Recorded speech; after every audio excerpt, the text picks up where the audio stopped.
Hello guys, बहुत बहुत स्वागत है आपका मधुर गुप्ता यूट्यूब चैनल पे। ठीक है, और हम बात कर रहे थे सिंपल हार्मोनिक ऑक्सीलेटर की। क्वांटम केमिस्ट्री हमारा टॉपिक चल रहा है, तो उसमें हमने बहुत कुछ पढ़ लिया है। ठीक है, हम बात कर रहे थे सिंपल हार्मोनिक ऑक्सीलेटर की।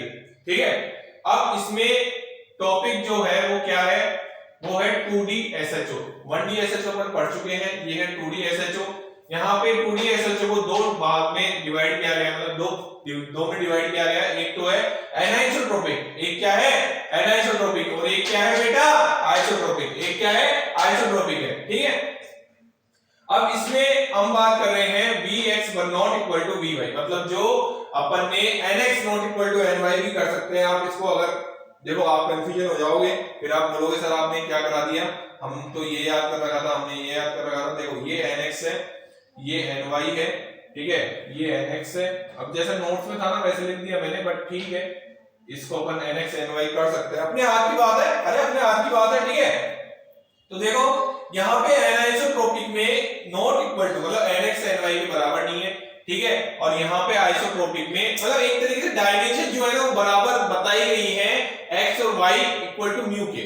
क्लियर है, तो ये चीज बताई गई है कि देखो ये तो मैं पहले भी बता चुका हूं, आपको बहुत बार बता चुका हूं कि जो साइन होता है ना, जो वेव फंक्शन होता है, दो डायरेक्शन में मल्टीप्लाई होता है, और जो एनर्जी होती है वो क्या होती है, ऐड होती है। अरे वो क्या होती है, ऐड होती है। तो इसकी बात हमने की है। यहाँ पे वेव फंक्शन मैंने मल्टीप्लाई करके नहीं बताया, आप कर लेना, वो इंपॉर्टेंट है भी नहीं। इंपॉर्टेंट है ये, इंपॉर्टेंट क्या है, ये चीज इंपॉर्टेंट है कि एनर्जी क्या होती है, ऐड होती है। और यहाँ पे हमने लिख रखा है nx प्लस 1/2, क्या लिख रखा है, nx plus 1/2 h mu x plus ny plus 1/2 h mu y, nx 012 ny 012। यहाँ जैसे जैसे मान रखते जाओगे वैल्यू आती जाएगी एनर्जी की 2D SHO की, जब वो क्या है इसमें nx not equal to ny है।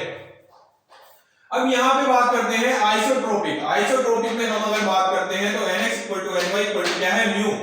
अब जब हम ये वैल्यू रखेंगे ना, जब हम ये वैल्यू यहाँ पे रखेंगे, यहाँ पे रख के देख लेना, तो 1/2 और 1/2 क्या आ जाएगा, 1 आ जाएगा, और h कॉमन आ जाएगा, और nx n plus ny plus 1 h mu आ जाएगा। ये वैल्यू इसमें रख के देख लेना, आ जाएगी ये वैल्यू एनर्जी की। ठीक है, और साइन को अपन मल्टीप्लाई करते हैं, ये अपन को ध्यान है। तो ये एनर्जी हो गई, ये साइन हो गया, एनाइसोट्रोपिक हो गया, आइसोट्रोपिक हो गया। आइसोट्रोपिक में nx equal to ny equal to n लिख लो, क्या लिख लो, n लिख लो। और यहाँ पे भी हाँ यहाँ तो ठीक है। अब ये फंक्शन तो मल्टीप्लाई होता है, और एनर्जी क्या होती है, ऐड होती है। एनर्जी क्या होती है बेटा, ऐड होती है। ठीक है, अब अपन दूसरी बात करते हैं। देखो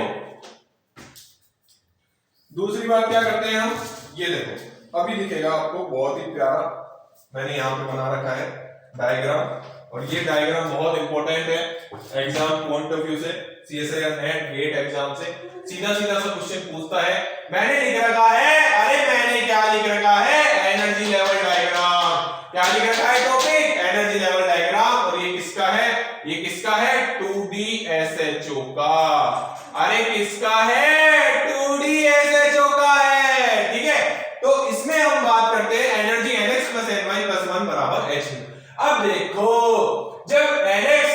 जब यहाँ पे हम 0 और 0 रखेंगे तो एनर्जी क्या आएगी, एनर्जी क्या आएगी, अरे बोलो तो सही, h म्यू आएगी।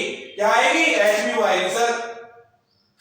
जब हम यहाँ पे 0 1, अब देखो इसमें डीजेनरेसी आ गई। डीजेनरेसी मैंने डेफिनेशन बोली थी, जिसमें एनर्जी तो सेम रहती है, बट हम जो डायमेंशन होती है उनको चेंज कर देते हैं, फिर भी एनर्जी सेम आती है, तो उसको हम क्या बोलते हैं, अरे उसको हम क्या बोलते हैं, डीजेनरेसी बोलते हैं। क्या बोलते हैं, डीजेनरेसी बोलते हैं। तो h म्यू g बराबर 1, यहाँ पे एक ही 0 0 को आप कैसे अरेंज कर सकते हो, 0 0 लिख सकते हो, लेकिन आप 0 1 को क्या लिख सकते हो, 1 0 भी लिख सकते हो, 1 0 भी लिख सकते हो। तो यहाँ पे एनर्जी, यहाँ पे डीजेनरेसी क्या हो जाएगी, अरे डीजेनरेसी यहाँ पे किससे रिप्रेजेंट हो रही है, g से रिप्रेजेंट हो रही है, और बराबर किसके है, n के है। मैं बताऊंगा ये n के बराबर कैसे आई। पहले तो ये देखो, ये g जो है वो डीजेनरेसी को रिप्रेजेंट कर रहा है। किसको रिप्रेजेंट कर रहा है, डीजेनरेसी को रिप्रेजेंट कर रहा है। अब जब n बराबर आप यहाँ पे 2 0 1 1 या 0 2 रखोगे तो एनर्जी का मान आएगा 3h म्यू। अब यहाँ पे 3 0 0 3 1 2 2 1 रखोगे तो एनर्जी का मान आएगा 4h म्यू। यहाँ पे 4 0 0 4 2 2 1 3 3 1 रखोगे तो एनर्जी का मान आएगा 5h म्यू। अरे क्लियर है कि नहीं, अरे क्लियर है कि नहीं, एनर्जी तो एनर्जी का मान आता जाएगा। अब डीजनरेसी, यहाँ पे ए की वैल्यू आ रही है, यहाँ पे 2 से अरेंज कर सकते हैं, 2 वैल्यू आ गई। अरे 2 0 को 1 1 नहीं लिख सकते क्या? 1 और 1 2 ही तो होते हैं, तो वो लिख दिया। 3 और 0 को कैसे लिख सकते हैं? अरे कैसे लिख सकते हैं बताओ? 0 3 और 1 2 लिख सकते क्या?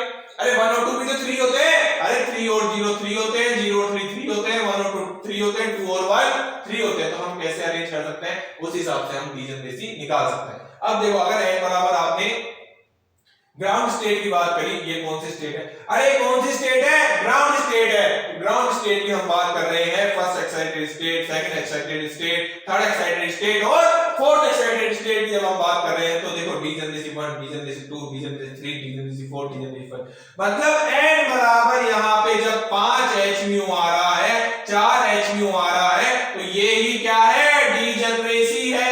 ये ही डीजनरेसी निकल के आ रही है। फॉर कंसेप्चुअल, ये नहीं एक ट्रिक है जिससे हम याद कर सकते हैं। हमको डीजनरेसी निकालना भी आना चाहिए, बड़ा कुछ वैसे इसमें जरूरत है नहीं। जितना n का मान होगा ना, जितना n का मान होगा वो ही क्या आएगी, जितनी एनर्जी में n का, अरे मान लो इसकी एनर्जी क्या आई, ये मान लो NH म्यू आई। क्या आई बेटा? NH म्यू आई। तो यहाँ पे जो n का मान होगा वो ही डीजनरेसी होगी। अरे वो ही क्या होगी? डीजनरेसी होगी। तो यहाँ पे मैंने वही तो लिखा है कि डीजनरेसी बराबर n होता है। अब देखो, मैंने यहाँ पे नीचे क्वेश्चन लिखा है 4A2DSHO आइसोट्रोपिक के लिए E बराबर आपको दे रखा है 10 h म्यू। मेरे को नहीं लगता किसी को बताने की जरूरत है, क्योंकि E बराबर NH म्यू से आप कंपेयर करोगे तो n बराबर यहाँ पे कितना आ रहा है? 10 आ रहा है। तो डीजनरेसी कितनी आएगी? अरे बोलो, डीजनरेसी कितनी आएगी? सर 10 ही आएगी। तो ये चीज समझ में आ गई। तो डीजनरेसी यहाँ पे समझ में आ जानी चाहिए। 2D SHO की बात कर रहा हूं मैं, इसको दिमाग में बैठा लेना। मैं 3D की बात नहीं कर रहा, मैं 2D की बात कर रहा हूं। और 2D SHO में डीजनरेसी का मान n होता है। 3D SHO की बात तुरंत करेंगे नेक्स्ट वीडियो में। 2D समझ लो, स्क्रीनशॉट ले लो और चैनल को सब्सक्राइब करते रहो, लाइक करते रहो, शेयर करते रहो। Thank you so much.